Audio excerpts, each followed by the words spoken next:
आज चाहिँ हामी टक्कले है बाटो खन्न आएको। टक्क यहाँ चाहिँ बाटो थिएन र बाटो खन्न आएको। अनि यो चाहिँ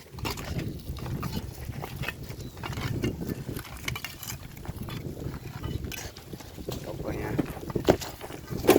बनाउँदैछन्।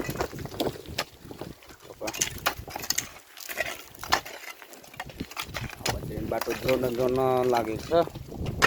यतादेखि यहाँसम्म, त्यहाँदेखि त्यहाँसम्म लानुपर्ने छ है। अनि त्यो बाटो बनाइसक्छ हाम्रो चाहिँ।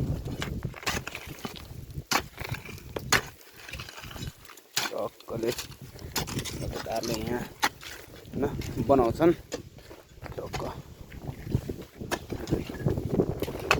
नाति छ दाइ, केटी दाइ, विशाल भाइ, सिद्धु भतिज, हाम्रो जेठासम्बा, इन्द्र दाजु, हामी चाहिँ टक्क है सो केही समाजसेवी तरिकाले हामी चाहिँ यहाँ बाटो खन्न आएको।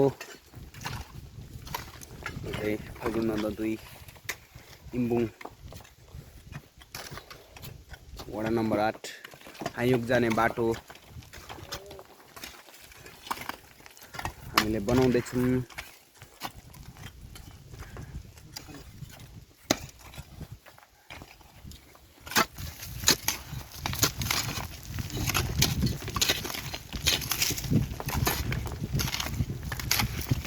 खनिसक्यो।